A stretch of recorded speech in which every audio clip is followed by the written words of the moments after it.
Hello my dear friends, मैं ज्योतिषाचार्य रेखा कथुरिया अपने channel astro विज्ञान में आपका स्वागत करती हूँ।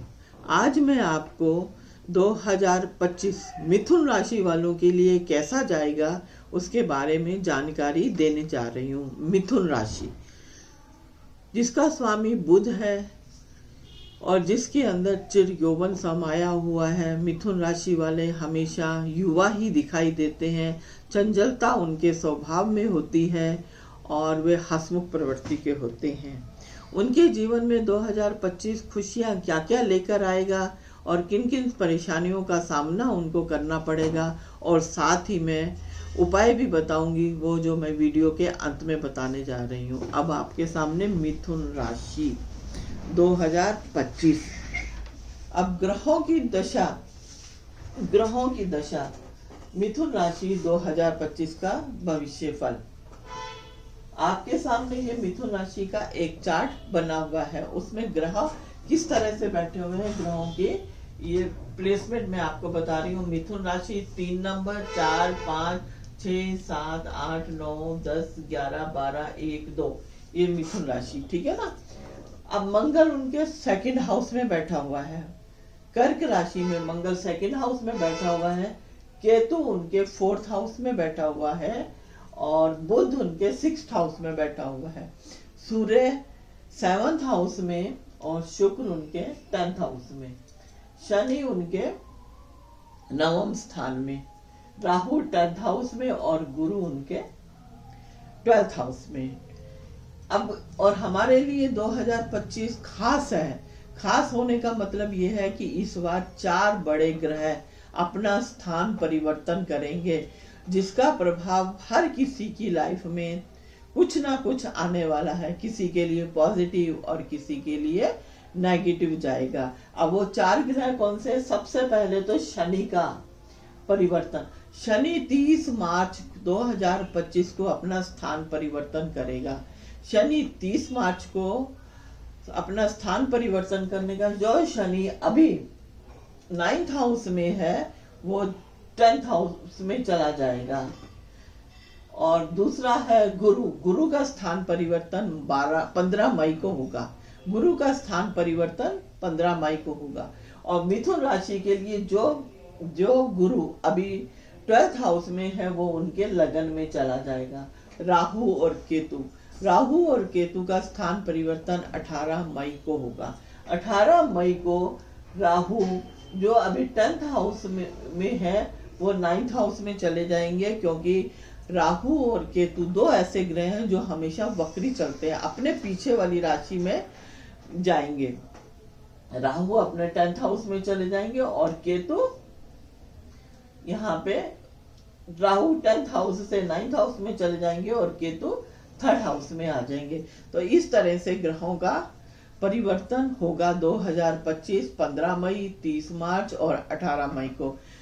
अभी तक की जो ग्रह स्थिति है वो गुरु इनके 12वें घर में। अभी सबसे पहले अपन चर्चा कर लेते हैं गुरु की। गुरु अभी 12वें घर में है।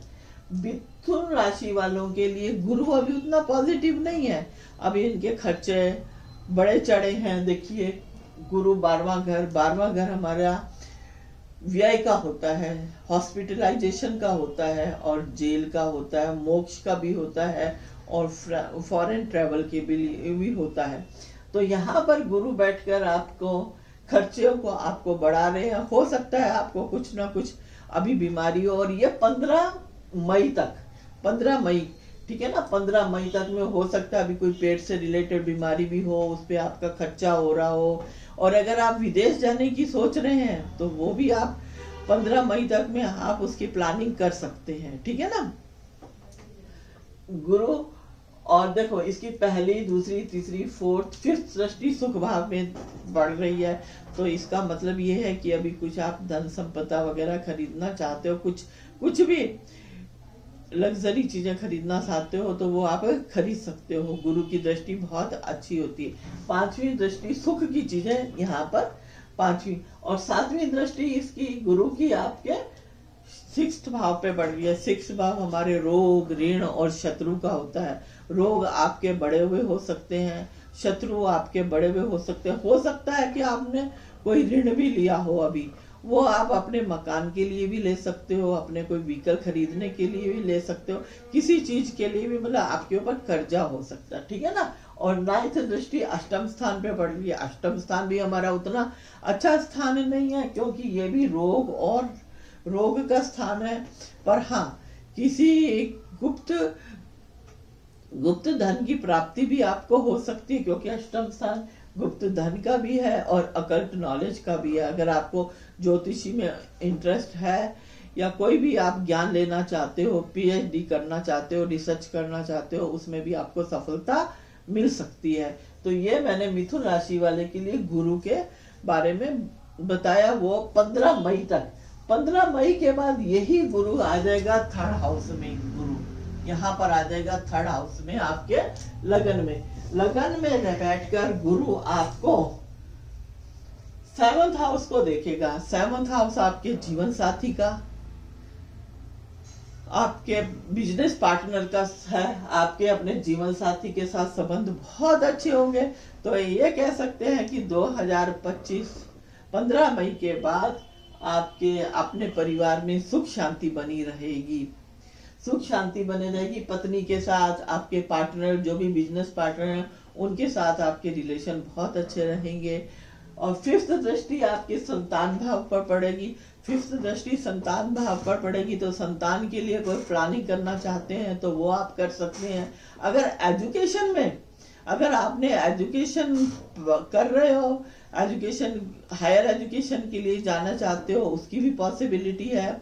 और अगर आप स्टूडेंट है तो आपका पढ़ाई में मन भी अच्छा लगेगा, मतलब एजुकेशन की तरफ से आपको फायदा ही होने वाला है। अब ये 5th दृष्टि, 7th दृष्टि और 9th दृष्टि आपके भाग्य स्थान पे पड़ेगी। भाग्य स्थान में पड़ने से आपका भाग्य में वृद्धि होगी, भाग्य का साथ मिलेगा, पिता का साथ मिलेगा। 9th हाउस पिता का भी घर होता है, तो यहाँ पे भी आपको पिता का साथ भी मिलेगा। तो कुल मिला के देखें तो मिथुन राशि वालों के लिए गुरु का गोचर बहुत ही पॉजिटिव रहने वाला है। गुरु का गोचर बहुत ही पॉजिटिव रहने वाला है। अभी हमने गुरु की बात कर ली, अब हम शनि की बात करें। शनि 30 मार्च को अपना स्थान परिवर्तन करेगा। शनि अभी आपके 9th हाउस में है और वो 30 मार्च तक 9th हाउस में रहेगा। भाग्य भाव में बैठा हुआ है और ये आपके 10th हाउस कैरियर वाले भाव में शनि पहुंच जाएंगे और यहाँ पर बैठकर अपना शश योग भी बनाएंगे। तो अभी हमारा 30 मार्च तक हमारा ये पीरियड कैसा जा रहा है। अब भाग्य स्थान पर बैठकर शनि, हालांकि अपनी स्वराशि में है, कोई भी अपने घर को खराब नहीं करता, स्वराशि का है और कुंभ राशि में बैठे, भाग्य में वृद्धि तो करेगा ही करेगा। और पराक्रम भाव पर आपकी उसकी दृष्टि जा रही है, पर हाँ थोड़े से पराक्रम आपका भाग्य में वृद्धि करेगा। पराक्रम में थोड़ी सी आपको सुस्ती जरूर रहेगी, आप एफर्ट अपने लगाना नहीं चाहेंगे, ठीक है ना। एफर्ट आप अपने लगा नहीं रहे हैं, थोड़ा बहुत जो भी है भाग्य में वृद्धि तो हो रही है, पर हाँ स्लो हो रही है। पर जब 30 मार्च के बाद ये शनि आपके 10th हाउस में आ जाएंगे, तो 10th हाउस हमारे कर्म का होता है, यहाँ का कारक भी प्राप्त है। तो यहाँ पर बैठकर शनि आपको बहुत ही फायदा दिलाएगा। आपका कर्म स्थान में वृद्धि होगी, आप तरह तरह के विचार आपके मन में आएंगे, प्लानिंग्स आएंगी कि मैं ये भी कर लूँ, मैं वो भी कर लूँ। और हो सकता है कि मशीनरी वगैरह और लोहे से संबंधित काम करो, और लोहा है, ऑयल है, और किसी मैन्युफैक्चरिंग में कोई फैक्ट्री में काम करना, और उसके साथ साथ कुछ इसका खरीदने की भी आप सोच सकते हो। तो मतलब कुल मिलाकर 10th हाउस में आने के बाद आपका कर्म स्थान बहुत ही सुधरेगा और आप उसमें अपना एफर्ट लगाएंगे, और वहां से दृष्टि आपकी शनि की सुख भाव पर भी जाएगी।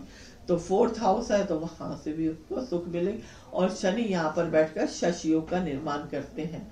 तो कुल मिलाकर अगर देखा जाए तो शनि का यहाँ 10th हाउस में बैठना बहुत अच्छा रहेगा आपके लिए। पर इसकी जो थर्ड दृष्टि है, शनि की 3 दृष्टियां होती हैं, तीसरी दृष्टि, पहली दूसरी तीसरी दृष्टि, शनि की तीसरी दृष्टि आपके 12th हाउस में पड़ेगी। 12th हाउस में पड़ने के खर्चे आपके थोड़े बहुत बड़े होंगे। कहते हैं ना कि जहां पर शनि बैठता है वहां की तो वृद्धि करता है, वहां पे अपने कर्म को तो एक्सपेंड करेगा परंतु खर्चों को भी बढ़ाएगा। यहाँ पर बैठकर खर्चे, हाँ विदेश अगर आप जाना चाहते हो, विदेश की प्लानिंग कर रहे हो तो उसमें आपको सफलता प्राप्त हो सकती है, वो आप करिए। अब थर्ड के बाद उनकी 7th दृष्टि आपकी यहाँ पे पड़ेगी और 10th दृष्टि 7, 8, 9, 10 पत्नी स्थान पर पड़ेगी। और पत्नी स्थान पर बढ़ने से शनि की जो दृष्टि है तो थोड़ा बहुत आपके पारिवारिक जीवन में मतभेद ला सकती है। स्वास्थ्य के बारे में मैंने आपको बता दिया, धन के बारे में बता दिया, पारिवारिक जीवन में आपके थोड़े से गड़बड़ रह सकती है। और व्यवसाय के बारे में तो मैंने आपको पहले ही बता दिया कि कर्म स्थान पर बैठकर यहाँ की वृद्धि करेगा। आप कई तरह की कई तरह की आप प्लानिंग बना सकते हैं। आप कर्म में बहुत इन्वॉल्व होंगे, कर्म ही करना आपका मुख्य फोकस रहेगा। तो अब शनि की बात कर ली, गुरु की बात कर ली। अब राहु और केतु। राहु हमारे 18 मई को, राहु जो अभी 10th हाउस में बैठे हैं वो फिर 9th हाउस में चलेंगे। 9th हाउस में बैठकर राहु यहाँ पर पितृदोष का निर्माण भी करते हैं। राहु यहाँ पर भाग्य स्थान में बैठे हैं और यहाँ पर पितृदोष का भी निर्माण करते हैं। और थोड़ा बहुत राहु यहाँ पर बैठकर हमारे भाग्य में भी कमी लाएंगे। हमारे भाग्य का साथ मिलेगा पर थोड़ा कम मिलेगा, तो उस तरफ से हमारे प्रॉब्लम आ सकती है। अभी तक जो राहु 10th हाउस में बैठे थे, मतलब 18 मई तक आपको यहाँ पे राहु बहुत ही चालाक चौकन्ना बना रहे थे, ठीक है ना। राहु किसके हैं? चालाकी, चौकन्ना, छल और मेहनत और फायदा। आपको ये अभी तक अगर आप पॉलिटिक्स में जा रहे हो या पॉलिटिक्स की तरफ आपका रुझान है तो उसमें आप इन्वॉल्व हो सकते हैं 18 मई तक, ठीक है ना। और उसके बाद थोड़ा भाग्य में थोड़े से कमी होगी और पितृदोष का भी निर्माण होगा। तो कुल मिला के राहु की जो पंचम दृष्टि है, पहली दूसरी तीसरी चौथी पांचवी दृष्टि आपके लगन में बैठेगी। आपको नए नए सपने दिखाएगी और नए नए सपने दिखाएंगे, दिमाग में तरह तरह के विचार बनेंगे और उसकी जगह से कोई नुकसान ना हो जाए। क्योंकि पॉजिटिव अगर है तो वैसे तो क्या है कि राहु की जो दृष्टि है अपने मिथुन राशि पे उच्च की दृष्टि होगी, पर वो सब्जबाज बहुत दिखाएगी, ठीक है ना। पर जो भी निर्णय लो तो सोच समझ के लेना। 5वीं 7वीं दृष्टि पराक्रम, 3rd हाउस का राहु, वो अगर वहां पे बैठता है तो अच्छा होता है। तो अब यहाँ पे राहु की दृष्टि 3rd हाउस पे पड़ रही है, पर वो सूर्य की राशि भी शत्रु राशि पे ही पड़ेगी। और 9th दृष्टि संतान के घर पे बैठ रही है। यहाँ पे भी थोड़ा बहुत मतलब इतना पॉजिटिव नहीं है, थोड़ा बहुत जैसे आप अगर कोई हायर एजुकेशन में कोई अड़चन आ सकती है और संतान पक्ष की तरफ से भी थोड़े बहुत मतभेद हो सकते हैं, तो इस बात का ध्यान रखना। तो अभी आपको मैंने राहु के बारे में भी आपको मैंने बता दिया। अब मैं केतु 18 मई 2025 को स्थान परिवर्तन करके 3rd हाउस में आ जाएंगे। 3rd हाउस हमारे पराक्रम का होता है, हमारे कम्युनिकेशन स्किल का होता है, हमारे छोटे भाई बहनों का भी होता है। तो केतु यहाँ पर बैठकर थोड़ा सा मतभेद, डिटैचमेंट देते हैं। तो थोड़ा बहुत इन चीज़ों से डिटैचमेंट दे सकते हैं और थोड़ा सा परेशानी छोटे भाई बहनों के साथ हो सकती है। अब इसकी पहली दूसरी तीसरी चौथी पांचवी दृष्टि पत्नी स्थान पे बढ़ेगी, तो यहाँ पर भी थोड़ा बहुत आपको परेशानी आ सकती है, क्योंकि यहाँ पे थोड़ा मनमुटाव आपका गृहस्थ जीवन में आ सकता है, वो 18 मई के बाद। और अभी जो केतु है वो सुख भाव में बैठे हैं, ठीक है। ये यहाँ पे मैंने आपको 5वीं 6ठी 7वीं दृष्टि आपके कर्म भाव पर आएगी। यहाँ पे कर्म भाव पर आएगी और 9th दृष्टि 12 पे आएगी।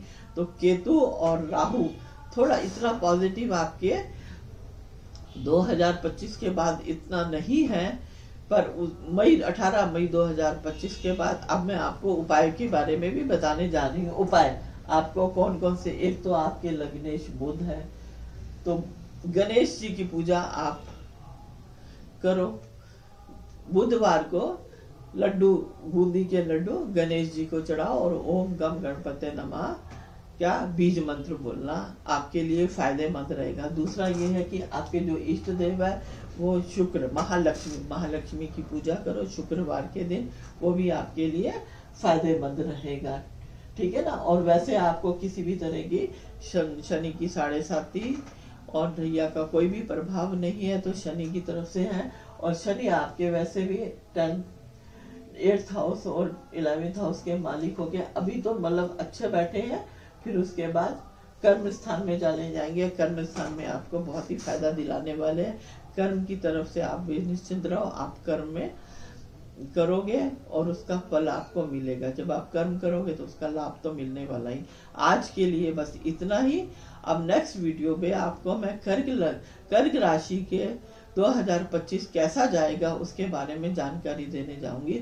तब तक के लिए धन्यवाद।